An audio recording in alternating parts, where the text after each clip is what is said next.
As the towering Mahkota Langit pierces the Borneo sky, Netrunner will never be the same again. While the undercity and upper city may not see eye to eye, there is one thing on which they can both agree. The world has changed. Crime did not.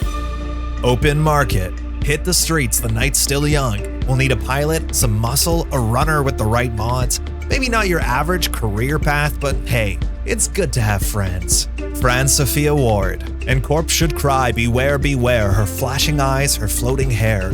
Weave a circle around the ice and drink the milk of paradise.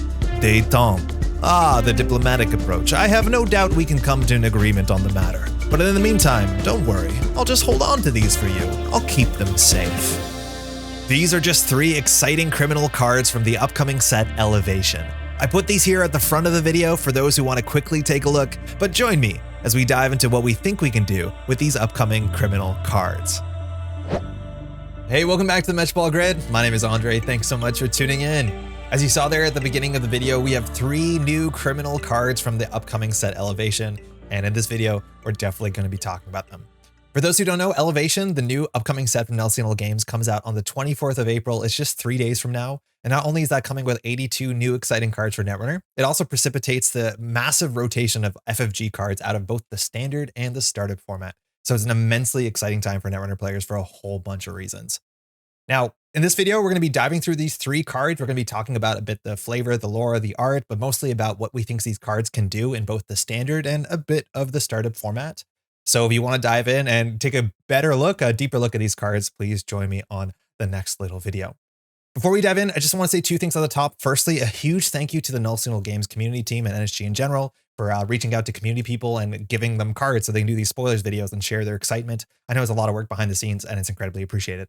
Secondly, if you appreciate content like this, if you want to take a second to just leave a like on the video, that helps a heck of a lot. And with that, let's dive right in. And our first card we here have at the top, this is called Open Market. It is a new criminal resource. It's non-unique. It's a resource that's job and location subtype. It says when you install this resource, load 6 credits on it, and when it's empty, trash it. Notably, load means it comes from the bank. It's not from your credit pool, so that's money coming into the game. And you can spend these hosted credits to play job and connection resources. Also, when your turn begins, you have to take a credit off of this. There's some flavor text from Morit, one of the new criminals from the upcoming set, and it says that Kepo NBN gang makes trillions off incidental data scraping. So what if I use it to network? Notably, Kepo means nosy in Indonesian, and this card is to influence, so it's a fair bit splashable.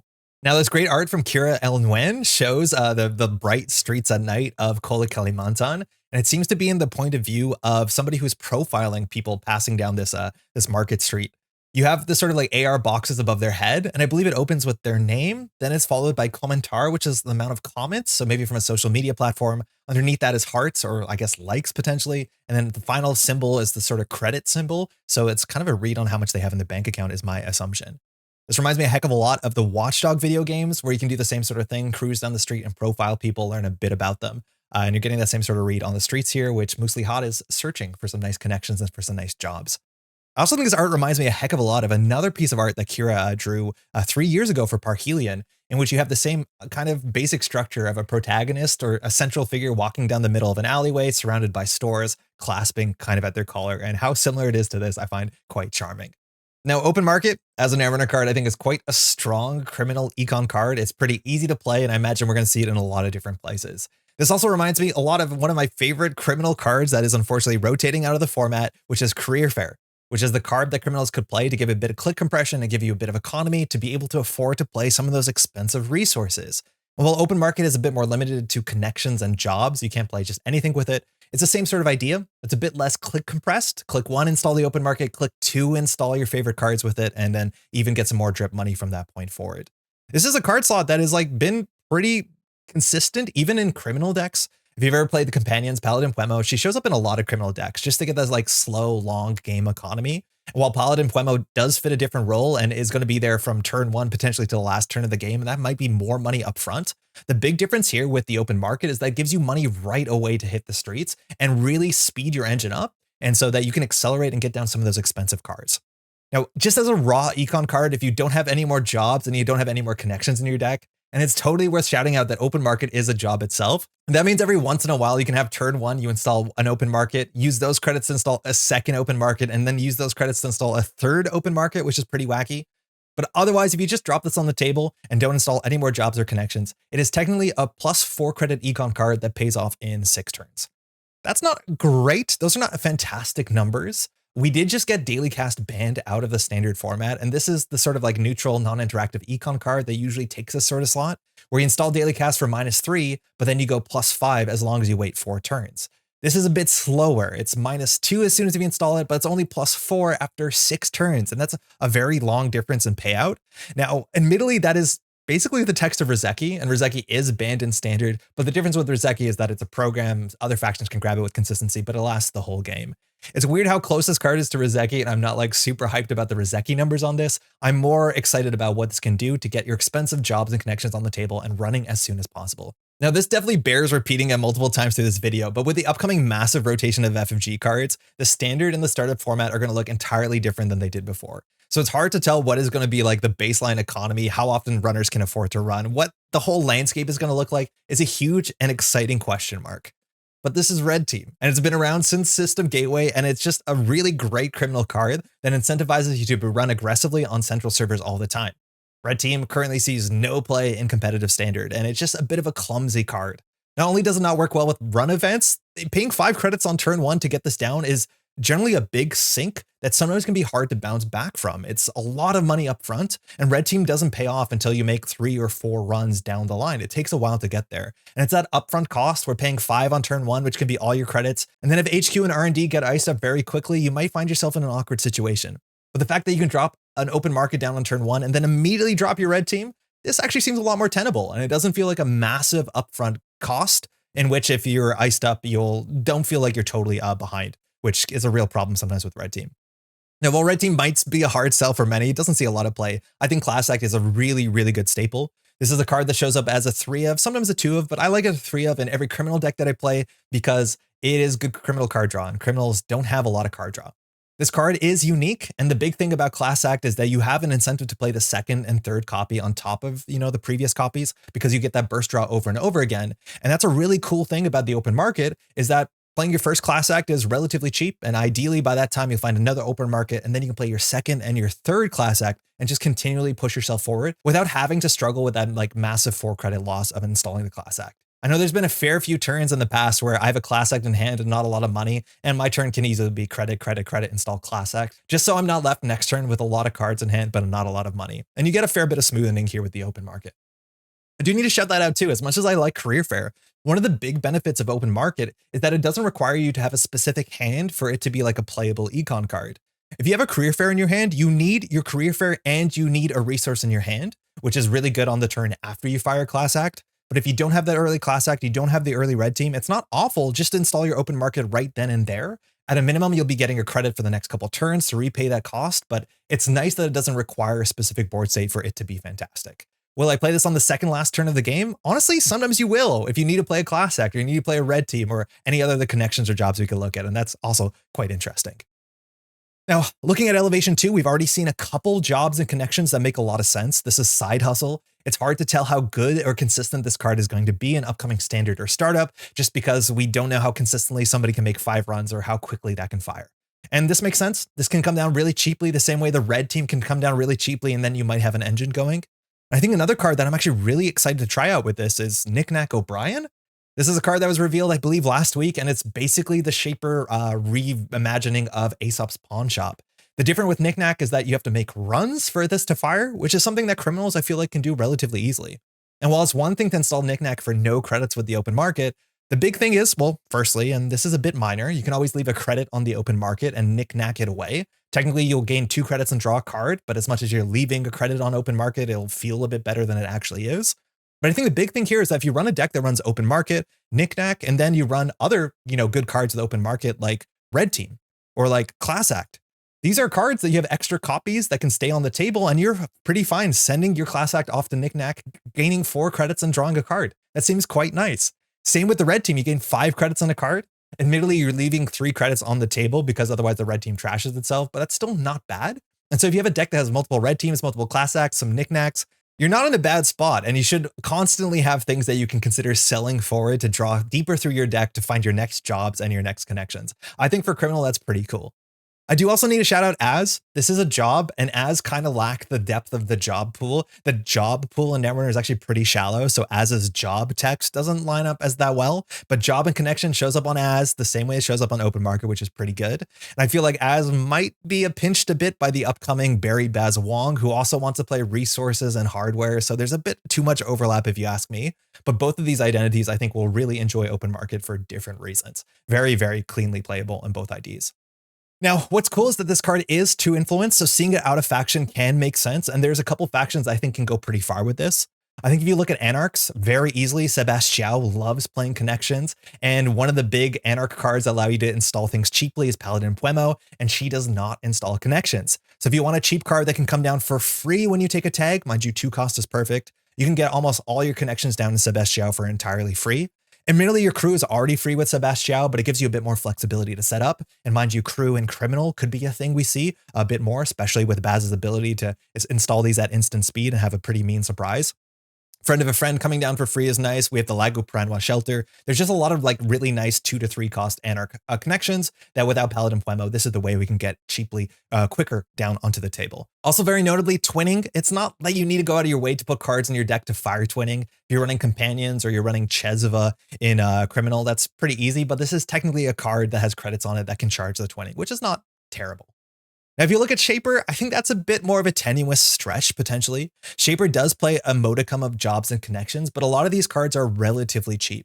And I think that's one of the big strengths about Open Market. It's like on its own, it's just a 4-credit econ card, but the best thing you can do is get those credits as fast as possible so it becomes as close to like an on-tempo sure gamble. Again, getting 4 credits over 6 turns is pretty rough, so dropping something expensive like a Class Sector or Red Team, that's where I really think Open Market is going to sink.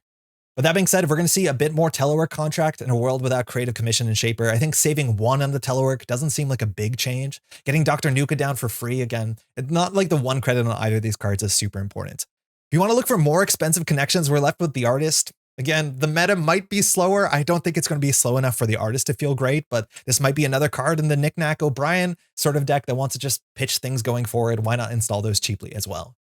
And speaking of pitching things going forward, there's some interesting things here you can do with Cyber Trooper Talut coming down for cheap. That might be nice if you get your programs down with Dewey so you can constantly sell things. I do think that card could be slightly reevaluated, but I do think Shaper might have some other engines that could make a bit more sense. Whether it's Urban Art Vernissage, which technically is a job for what it's worth, but I do think the fact that environmental testing is not a job nor a connection does not help this case at all. This is something we're doing because we want to do it. It's not our job. It's independent testing. No one else is going to do it. Now, I think finally as a note, again, Daily Cast was just banned out of the standard format, so there's actually not that many cards in the game that will give you passive income without requiring you to jump through a couple hoops. We've talked about Telework Contract. This is one of the very few cards like this that is a lot of money on a single card that doesn't require much out of you. Technically, we have Smart Word Distributor, but this has been a bit too slow for standard, and I don't think that's going to change later this week. But for Criminal, if you just want an econ card that doesn't require interaction off the bat, No Free Lunch is a click for 3 credits. And while this is a click for 4 credits and can get you installing things and the passive drip, I think these cards are somewhat similar, and you really do need to build a deck that has enough connections and enough jobs. And I don't think that is impossible. I think a lot of decks will have it, but just keep that in mind, that a Criminal card that doesn't require much out of you, but will give you passive money if you can't run for a turn or 2 is not a bad place at all. I also want to give a specific shout out to Startup. If you've looked at Criminal cards in Startup, oh, this is currently the Criminal card pool that says the word credit on it. And it feels like Criminal has like 2.5 econ cards in their entire card pool, which is not a great place to be. And Elevation being a part of the Startup card pool, having this like baseline econ card is going to serve Criminal well. I know there's other like hard econ cards within Elevation, and that's going to do a lot for Criminal that felt like its econ pool for a while in Startup has been kind of rough. Now, again, we talked about where we're going to see this. I just want to point this out. This has a quote from Moosely Hot about why not use this for their own benefit. But Moosely Hot, I feel like, is the one Criminal that's probably the least likely to play this card. This is a deck that wants to play a lot of run events and a couple icebreakers, but I don't think you're going to be running a modicum of connections or modicum of jobs. Things like Red Team don't make sense. You'll probably be playing Class Act, but I'm not sure exactly what is the break point of jobs and connections, how many you need to have in your deck to feel good about playing Open Market without exactly direct synergy. On its own, it might be a good enough card. It comes down to how fast the game is, but are 3 Class Acts enough? I'm not sure. I think Moosey Hot on her own can play Mystic Miami. We're probably going to see Debbie Downtown Moreira as much as she's a connection. But I do think you're more likely to see this in a deck like Barry Baz Wong, who wants to install a bunch of connections or a bunch of resources specifically at instant speed. And of course, just playing Xayah with some class acts and maybe a red team or two probably gets you pretty far. And that's open market. I think it's quite playable off the bat. I do think on its own, you're definitely going to want at least a couple jobs or connections. Of course you will. And with the modicum of class acts, and I'm hoping for a bit of red team, this can be a very explosive start to get your expensive things on the table. Now, speaking about getting your expensive things on the table, the next card we're going to look at is a new criminal resource. It's also a connection, so you can play this entirely for free with your open market. For 3 credits, you get the unique connection Fransofia Ward. Her text reads that the res cost of each piece of ice is increased by 1 credit. Then whenever you encounter a piece of ice, if the corp has 15 or more credits, you can trash Fransofia Ward to bypass that ice. It has some reminder text that when you bypass the ice, you pass that ice, no subroutines are resolved, and any win encounter abilities will fizzle. There's some flavor text from Barry Baz Wong that says, she's learned from the best, me. When I retire, the KK Trimath will be in good hands. And it's also only 3 influence. For those who don't know, the Trimath is a term that's come up in Netrunner for a while now and is continuing to show up in the set. The Trimath is like a conglomeration of organized gangs, including the Mafia, the Chinese 14K, the Japanese Yakuza. They shout out the La Scorpion, which also show up in New Angeles. And this is the Trimath, the big, massive organized crime syndicate. We see that, mind you, on some old cards. We get the Trimath Contact back in Honor and Profit. And of course, Barry Baz Wong is subtitled the Trimath Veteran himself. I am a big fan of the organized crime and the criminal angle of the criminal cards in the set. I feel like it's something we haven't exactly seen too much, and I do like this a heck of a lot.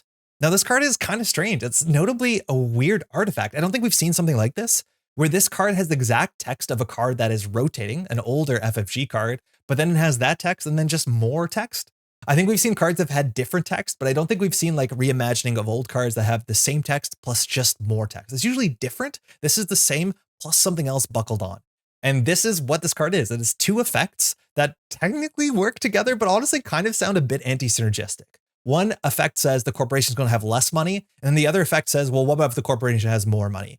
I think one way to look at that is that no matter what, this card will do something, but also sometimes it can be a bit awkward because we have 2 competing clauses. Now, we talked about this being a reimagining of an old card. This is a card that's been around for over a decade. It's Xanadu. It is just rotating out of System Update 2021, but it was originally printed in the first cycle back in 2012 in the FFG days. This is all this card said. It was unique, cost 3, and it said the res cost of each piece of ice is increased by 1. That's all it did. Now, this hasn't been a particularly popular card for a long time. It's kind of a vestigial card of the Anar card pool from the last decade, alongside the sort of synergistic identity Reina Roja, who is also leaving from System Update 2021. None of these ideas have really landed competitively, and for what it's worth, Econ Denial is an interesting thing to explore in the Netrunner card space, but modernly it seems less like an Anarch thing and much more like a criminal thing, which maybe gives more context to where Fransofia might make sense modernly. This is 419. This is the Econ Denial Criminal. Once per turn, if the corporation installs a card, they either have to spend a credit or leak some very valuable information. I think a lot of people are excited that 419 is leaving the format because this is just a lot of Econ Denial with minimal interaction. Alongside 419, we've seen things like Corporate Grant, same idea, lose a credit a turn if you're putting things on the table. And of course, Criminal sees other cards let do this. Diversion of funds, Account Siphon, and I do believe we have a modern card like this upcoming in Elevation, Run HQ, make the corporation's money yours. We see Cat's Cradle, which makes code gates cost more. We see Panweave that runs HQ and takes money away.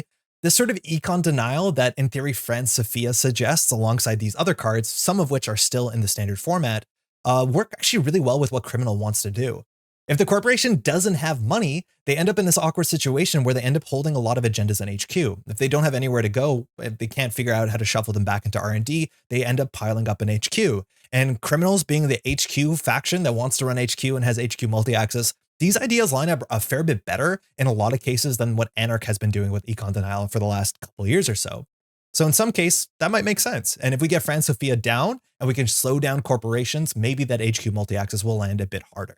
Now, this is where things get a bit weird because I'm not 100% sure. If someone asked me, hey, Andre, in your modern criminal deck, I could give you Xanadu. It would still cost the same, but it would cost no influence. Would you play it? And my answer is no, probably not. And that's because Xanadu is like such a awkward card in some ways. Firstly, it's definitely worth shouting out that 3 credits is relatively expensive, particularly for a card that doesn't have a huge impact immediately. It has an impact over many, many turns. So if you look at a modern criminal econ denial deck, 3 credits makes it one of the most expensive cards in the whole dang deck. Now, of course, we talked about open market, so maybe Fransofia / Xanadu would come down for free, but it's not the easiest thing to drop down because, again, it's just kind of expensive for a card that doesn't do a lot very explosively. Now, I think another really awkward thing about Xanadu specifically, and less so with Fransofia, is that this card, you want it down as soon as possible. And that means it behooves you to play 3 copies of this, because you want it to hit the table as soon as possible before the corporation reses even a single ice. Say that you have 2 Xanadus in your deck and you draw the first Xanadu by the time the corporation has res 6 out of the 9 ice, they're probably going to res that game. But obviously it doesn't do anything. And that's really awkward because getting 3 copies of this card in your deck is a lot of slots for a card that you only want to install 1 of. That's at least where Fransofia gets a bit more interesting because Fransofia has bottom text and the bottom text trashes Fransofia. So for that reason, it makes a bit more sense that she's transient and you actually can install and use multiple copies. But overall, Xanadu is not a hot sell for me in Criminal.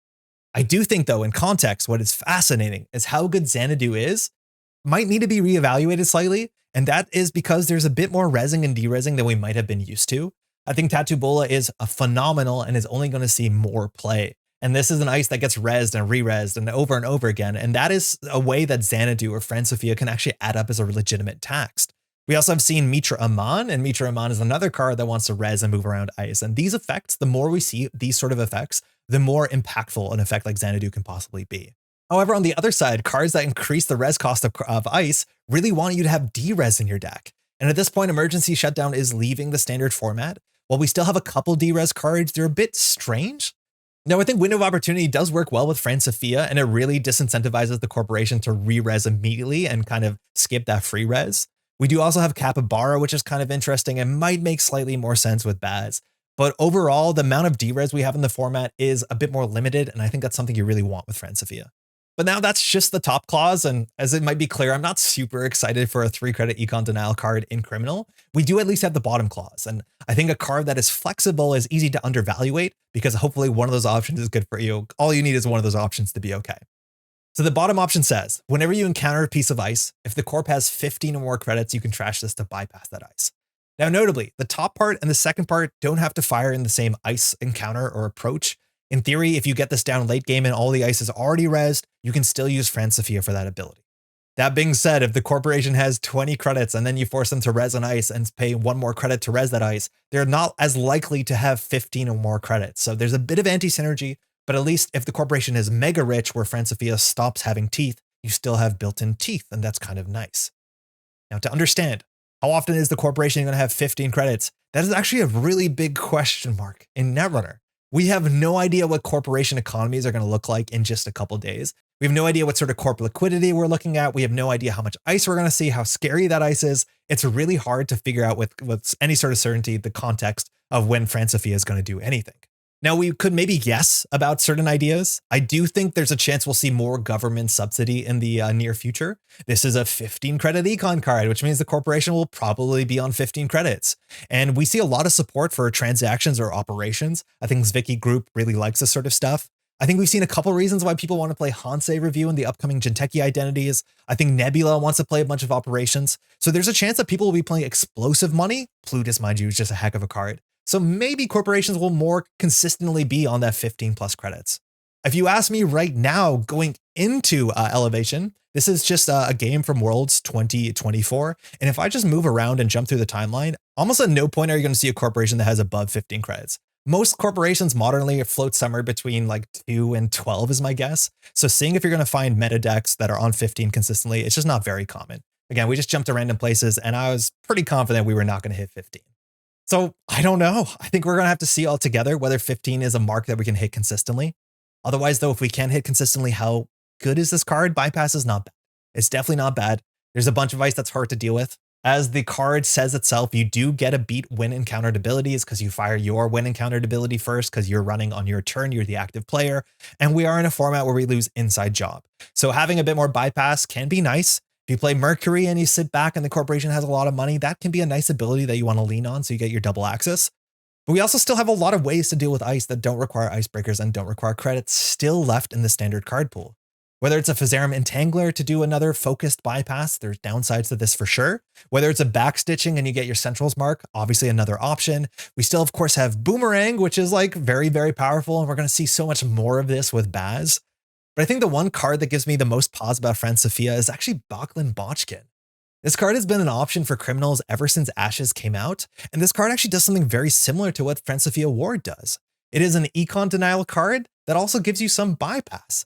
The difference with Bachlan is you need to charge Bachlan up by running, but then at some point, if you ever encounter, say, an 8-cost ice, you can use maybe 5 power counters on this to immediately de-res that ice, and then because corporations can't res ice on encounter, they can only res it on approach, you functionally have bypassed that ice. Bachlan does give you a tag, and that is a bit ugly, of course. It's 3 influence. Same, mind you, as Fransofia if you want to splash it outside. But the point is, like, Bachlan doesn't see any play. And I can't tell whether it's better to have a card that robs the corporation 5 or 8 credits slowly, or 8 credits all at once when Bachlan goes through an expensive Jinteki ice. It's going to be really hard to tell. But I think these are similar ideas, and for what it's worth, Bachlan hasn't landed really well. Xanadu hasn't landed really well. So we'll see how tight economies are and how consistent Fransofia can be. One final point too that's going to tell whether Ward gets a slot in a lot of decks is what kind of meta are we in terms of how much ice is there. I would hate it if I put 2 to 3 deck slots in my deck for Fransofia and you end up playing against mostly asset spam, decks that don't run a lot of ice, and a lot of that ice is relatively cheap. I think making the ping cost 3 credits is not going to be a really big deal, and then the bypass ability on this doesn't really get you too far. That's Fransofia Ward. I really can't tell how valuable this is going to be for a slot. My guess is Criminal Xanadu needs to do a fair bit more to get that slot in. It is quite expensive, and maybe open market is enough to make this a very cheap early install that really makes corporations suffer. Potentially in startup, where corporations have less economic options, you'll feel the strain of that extra credit more commonly. But how quickly are corporations on 15 credits? That's just such a big mystery. We have seen cards like this before. Beth Kilrain Chang was an absolute all-star in older formats. And while Beth has scaling payoffs based off of how many credits the corporation has, I've been in metas where you get 15 credits all the time and you get that extra click. So it's kind of strange to attach it to an econ denial card that's pushing you away from that benefit, but at least you'll find a benefit hopefully on most sports dates. Now, with that out of the way, we have our final card. And I'll be honest, in terms of getting a card to talk about, especially because I haven't hit the table with this has genuinely been one of the hardest cards to evaluate because it is so massively weird. This is the new criminal console. It's called Detente. It is unique. It costs 3 credits. When you install it, you get +1 MU. And it says the first time each turn you make a successful run on HQ, you may host 1 card from HQ at random face up on this hardware. They remind you that card is neither installed nor resed, so its text is going to be irrelevant. It just is going to sit there until something else happens later on into this card. Again, just to understand how that works, you run HQ. Before you do the breach and you actually access a card or cards, you just say, hold on, I'll grab a card. You flip it over, you look at it, and you slap it down on the Detente. You can't look at the card and decide to Detente it or not. You have to make that decision, and it always fires before you get to the breach step and touch cards or whatever else you're going to do on that run. Now, the bottom of this says you can spend a click and add 2 of the hosted cards on Detente to HQ. You can choose those cards, so there has to be at least 2, but if there's 4, you can pick which 2. Once you pay that cost, the cards return to HQ, and after that, the runner may access 1 card in HQ at random. But the big kicker here is either player can use this ability. So the runner can say, okay, I'm going to return these 2 cards to HQ and then immediately get an access without requiring a run on HQ. Or the corporation can say, okay, I want those cards back. But as the downside to get my cards back, you get a free access on my turn, on the corporation's turn. It says limit 1 console per player. It's also 3 influence, which is actually quite splashable. And we'll talk about that because this is quite an exciting splash. And it is just such a buck wild console, let me tell you. Now, in terms of the name and the theme, Detente is a term that comes from diplomacy. Detente is the easing of hostility or strained relations largely between 2 countries. It's often written with an E accent aigu in French. It is a French word, technically. It comes from the French verb détendre, which means to relax. The term was coined, I believe, in 1912 as a diplomacy term between France and Germany, where they tried unsuccessfully to reduce tensions between the 2 countries. Detente, in terms of American Soviet Union politics, this is something that comes up a lot in the Cold War. The Detente began in 1969 as a core element of foreign policy of the US President Nixon in an effort to avoid escalation or conflict. It was de-escalation between 2 parties. And to think of de-escalation being a core tenet of American politics modernly is pretty buck wild. But This is a very interesting card in which our two warring parties are going to sit down across from each other, and we are really going to have to talk this one out because this card is absolutely buck wild. The art itself depicts Baz holding the console itself, which appears to be the cigarette case, and I believe is offering a cigarette to the person playing cards, I believe, across the table. And it looks like the cigarette case can either give a read on this player, whether that's for, financial cheating in this game or just overall criminal stuff. That is quite fascinating. I do also like the criminal theme a heck of a lot. The lucky cigarette case being a thing all the way from Arkham for the rogue class. I believe that is like a pretty iconic kind of a heisty type element. It's also really interesting art on its own. Notably, a lot of console art only shows the console and then sort of maybe the one person operating it. But this is the first console art we've seen that actually shows like a lot of different people in it. It's like a very social space, which is notably very different than most every other console we've seen to date. Usually one person, but this is kind of a crowd shot, which is kind of neat, honestly. Now, what does this console do? This is quite a disruptive console. It comes down and it's just going to mess up the corporation's plans. If you can consistently get into HQ, you're going to take their cards away from them. Now, they have a way to get those cards back as much as you can send them back, but it's going to come with a cost. And this card reminds me of another one of my favorite consoles, and that is Maw. Now, Maw is an Anar console. It costs twice as much, but it is leaving the standard format. And if you can't afford to get a Maw down and run all over the place, it's the same idea. The corporation is going to be losing a card a turn. Now, that card is leaving into archives, which might be a bit more disruptive at all, but if you've never played Maw in Criminal, it is just the most fun. I recently put up a deck dive on this video, maybe last month, playing Steve with Maw, and it's just absolutely killer. And this console is kind of reliving that sort of idea, but comes with a fair bit more nuance. I do think this can feel like an Anar console in some ways. The fact that you're holding onto the card instead of trashing it, I think that's a big difference. It does remind a lot of copulation, and the fact that we're seeing that sort of criminal extortion where I'm going to take your cards and I'm going to ransom them, I'm going to hold on to them. I like that feel a fair bit. So how is this going to play out? And honestly, I don't know. This thing is so strange. I think there's a lot of unintuitive play patterns that are going to come up along this console. And what I think is very noteworthy is that this console can hurt and it can help both players. It is very, very strange. And it's the card I've seen out of all of Elevation that I'm most excited to hit the table with this as soon as possible to actually see how this plays out. Imagine you do get this down and imagine you do run HQ, which is something criminals have big incentives to do. Notably, this ability will fire if you make a successful run to touch cards or you play any sort of run event. As long as you're getting into HQ, this can do something and you'll randomly grab a card out of the corporation's hand.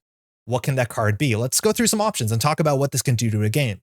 Stealing economy cards away from the corporation, that's pretty good. If you grab their econ cards, obviously they have fewer econ cards, so it slows the game down. Agendas pull up into HQ, they can't res their ice, and things snowball really well forward for you. If they want to get their hedge fund back from the Detente, it costs them a click, which slows them down, so there's a real cost to that. Of course, you can grab ice. I feel like every time you run HQ through a Tattoo Bola, you access a Tattoo Bola. Why not stop that chain? And there's some really good reason to take ice out of the corporation's hands. I think fast events sometimes can be a difficult thing for criminals to interact with. While you always have econ denial as an option, if you just take away their nano management, if you take away their seamless launch, that's going to put them in an awkward spot. A lot of the PD decks you're playing in the core environment are really counting on having that seamless launch in hand to score the agenda in the remote server. And now there's a bit of uncertainty that randomly you can ransom away that seamless launch and say, if you spend a click getting it back, it really wasn't that good for you, was it? Of course, then win conditions, alternate win conditions, things like measured response. Of course, you could trash this, but if you're keeping it on your side of the board, still have to be a bit careful because the corporation can always grab it back for a click. And while you might trash it when you get that free access, it does cause some uncertainty on both sides of the table, and slowing a corporation down on that line can be quite cool. But then there's agendas, and that's where things get really weird with the Detente. So you have the Detente down, you run HQ, before you actually breach and touch a real card that you can steal or trash, you Detente a card. It's optional, you could choose not to, but we're going to do it. We Detente a card, we get the agenda. The agenda goes on the Detente. Now we access the rest of the cards in HQ, and there's no agendas in there. It turns out the only agenda in play is now on the Detente. How do we get the card off the Detente? Well, we can't. We have to wait till next turn, which we have to run HQ again, and then we have to spend a click, which returns both those cards to HQ, and then we have a random shot. And notably, the random shot, it's not a breach, it's an access, which means there's a lot of cards in the format that don't actually work. The idea is that Docklands Pass only sees additional cards when you breach HQ, and the Detente doesn't breach, it accesses. So there's no multi-access from my understanding that actually fires when you hit the bottom clause on the Detente. Zaya won't give you a credit on the corporation's turn if the corporation fires it because it's not during a run. Copulation, this one can work, but only the top clause because it's an access ability. You can't trash the copulation or to see more cards because that requires a breach, but you could steal a card. But this is the tricky thing, is that anytime someone hits the Detente button, you can only see one card. And so that means on a following turn, if the corporation has 5 cards in hand, they mandatory into 6, and then they hit Detente for 1 agenda and 1 non-agenda back, that's a 1 in 8 for you to hit the agenda. And those are pretty bad odds. I don't think you want those odds. Now, while that does seem massively inconsistent, and technically if you're firing Detente every turn, maybe the corporation doesn't have a lot of cards in hand, so hitting that button is now a 1 in 4, a 1 in 5 instead of a 1 of 8. Yeah, that might line up. Maybe the corporation hits this button just to draw 2 cards and then they play YDL. Like, okay, that's also maybe bad. But I do think, and I'm imagining again, because I haven't played with these cards yet, that one of the ways to make Detente a bit more consistent is to actually interact in a strange, unobvious way with Detente. And that is, you hold the agendas and then you trash your own Detente. If cards are hosted on Detente, say that you have 4 or 5 cards hosted on there, say there's 2 agendas, heaven forbid, the corporation is not feeling comfortable hitting the button to grab the cards back. If you can manage to trash your Detente, the hosted cards go to the archives. If you run archives, you might just steal all the agendas at once and not have to worry about that button on the bottom. And I do think that's probably the more consistent way to play Detente, as unintuitive as that might be. How do you do that? Firstly, install your second copy of Detente. I think this is a console that you might want to play 2 or 3 copies of, because you are now allowed, you have been for the last year or so, if you install your second Detente, it trashes the first Detente because of the uniqueness rule. You are allowed to install your second console. You weren't always allowed to do that back in the day, but now if I install my second Detente, all the cards on Detente go to archives, and I can just run archives, and that actually might work out. This might actually scare the corporation, where if they think their agenda is safe on the Detente up in Glen Station, you can just say, no, I'm just going to run archives, trash this first, run archives, and that will be a problem. And the corporation might feel like they have to hit that click button a bit quicker than they could expect. I think that's very interesting. Of course, we've also shouted out Knick-Knack O'Brien. This is kind of perfect. Trash Detente, gain 3 credits, draw a card. All the cards end up in archives. You run archives. I feel like this is the best I can do with Detente, is grab some cards, hold on to them, and then just throw them all into archives at once. It's wild. It's not super intuitive, but I think hitting that bottom button is like very inconsistent unless you can get the corporation down to really low hand size. Now, there are some weird niche upsides. Again, that bottom, it's not a breach, it's an axis. So none of the multi-axis works. Zaya doesn't work, but other weird things can happen. So in theory, if you're worried about running HQ because there's a maze amusements, it's not a run. So you don't have to worry about this text. If there's a nasty upgrade in the root of HQ, you're not going to access it. That's kind of cool, but there's some other problems technically alongside that. So say you run HQ and you Detente Behold. That's actually kind of cool because the Behold won't fire and then you've functionally removed it from the game. But now in the future, say the corporation hits that button and puts the Behold back in hand. Do you want to access HQ? My guess is you probably don't. Now, notably, that click on the bottom returns the cards. The access is optional, so you can always refuse it. But there's a bunch of situations and a bunch of matchups where I feel like the bottom clause of Detente, I just cannot do it. So in theory, Detente is still disruptive. It takes cards away from the corporation, and that's definitely worth something. But that bottom clause might be a game-losing button if you get goaded into the axis once the corporation says, I'll take 2 random cards back. Uh-oh, my hand is all Beholds and other things that give you tags. If you're playing against Detente, you can suddenly take 2 net damage, sometimes more when you breach HQ, or sorry, access HQ. That is a line you might not be able to take if that's going to be followed up by like a measured response, which, mind you, the text still has to be active because you have to ran on your last turn. Like, you don't beat that text. It cares about last turn, not this turn. But you could just die. It's wild. You have a button on your card that the corporation can hit and you can say, I consent, and you lose the game. Very, very strange. We haven't seen anything like this before. And on the other side, you might be stealing their win conditions and they have to click for them back and that breaks up their combos. But there's also a lot of board states where I feel like you cannot take that risk. It is just way too much, again, of a very, very genuine risk. And yet still, fascinating card. But also, do you know where I want to play this the soonest? It's not even a criminal deck. I want to play this in Phoenix so quickly. Oh my God, this in Phoenix looks so good. 17 influence. I'm going to spend 9 on this Detente as soon as possible. Phoenix, one of the upcoming Anarchs, say that the first time each turn or run becomes successful after a subroutine resolve, the corporation has to trash a card from HQ. That's already 1 card out of HQ. Heaven forbid you get your Ben-Har down, you run HQ, Phoenix's ability fires, they lose a card, Detente fires, they lose a card, you access a card. On top of that, do you know what works well with not having a lot of cards in HQ? Sabotage, Chastushka, now they have to rip from the top of the deck. Enga, I run HQ, now they're like losing 3 cards, I'm accessing 1. It's buck wild. Again, we don't have an imp. This is one of the very few things that can fire when they do the bottom text. We don't have an imp, but we could trash 4 cards in a single run. It is just the coolest thing ever. And I think I'm very quickly going to be playing this in Phoenix as maybe a Phoenix console, because you just don't care about disruption and they're going to have as few cards on HQ as you can manage, which makes that bottom clause an actual liability. That looks really dang cool. Lastly, that bottom clause, it flips Hoshiko. I want to hit Detente. I want the corporation to hit Detente so I can flip Hoshiko on the corporation's turn. I want to flip Hoshiko on the corporation's turn. That is so dang cool. Now, I'm not sure if you're going to see this console out of other factions. There's actually a big thing about this console is that it's technically better in factions you might not expect it. I think we've seen a lot of strong DAO decks that are playing criminal consoles, and while Hermes is still a very direct competitor with this console, even in criminal, the idea that the corporation can't really afford to ice HQ really well because then you can move their R&D ice to HQ, that might be a nice place to get a bit of disruption and really slow the corporation down.